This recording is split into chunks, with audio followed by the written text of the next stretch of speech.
Hello' সকলোকে মোৰ অঞ্জু কোৱাৰ চেনেললৈ স্বাগতম জনাইছোঁ। তো মই আজি গৈ আছোঁ মোৰ চেণ্টাৰলৈ আৰু আজি এইকাৰণে ভিডিঅ'টো কৰিলোঁ যে আজিৰ উদ্দেশ্যটো বেলেগ। তো আজিৰ উদ্দেশ্যটো কেনেকুৱা কি ধৰণৰ তো জানিবলৈ ভিডিঅ'টো সম্পূৰ্ণকৈ চাই থাকক।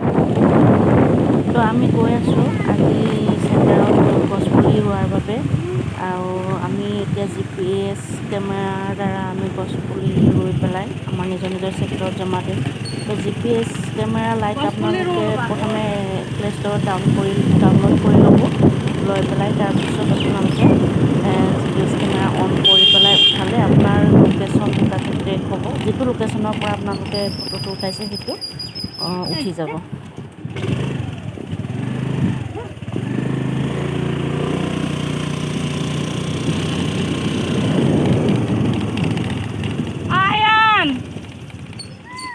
স্কুল গছপুলি লগাব জলদি আহ। তো মই যিহেতু কৈছোঁ চেণ্টাৰ বুলি, তো চেণ্টাৰ এইটো হৈছে অংগনবাদী চেণ্টাৰ।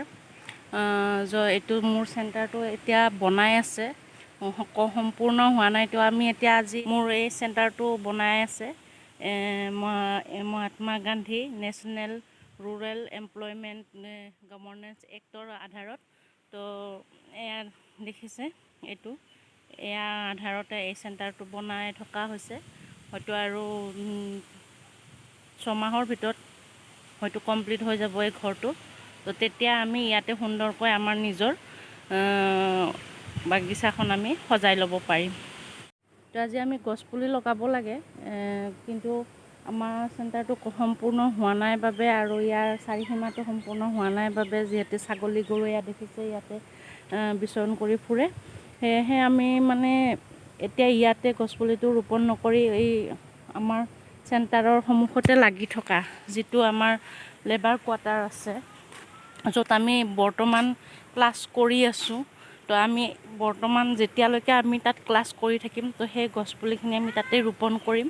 যিহেতু তাত বেৰা আছে, গছপুলিকেইটা সংৰক্ষিত হৈ থাকিব। তো আজি আমি সেই গছপুলিটো আমি তাত ৰোপণ কৰিম। আৰু তাত কিয় ৰোপণ কৰিম, তো আমি কেনেকুৱা এটা জেগাত ক্লাছ কৰি আছোঁ, তো সেইটো দেখুৱাম আপোনালোকক। তো এডাল দেখিছে আম গছ, আৰু এই আম গছৰ তলতে আমি মানে এতিয়া বৰ্তমান আমাৰ চেণ্টাৰটো সম্পূৰ্ণ নোহোৱালৈকে আমি এই আম গছডালৰ তলতে শিশুসকলক আমি শিক্ষা দি গৈ আছোঁ।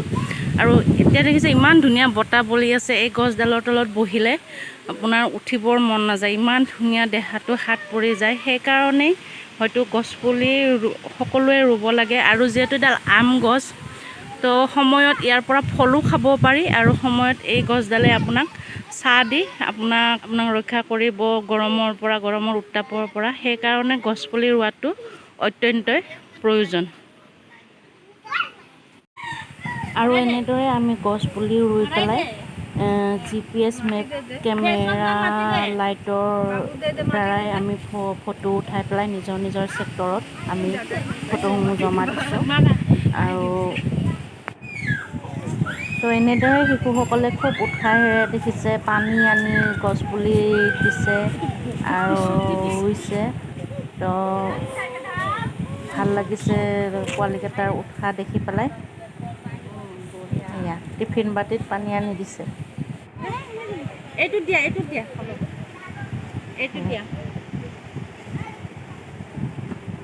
খুব ফূৰ্তি পাইছে সিহঁতে এনেকৈ পানী আনি দিবৰ বাবে।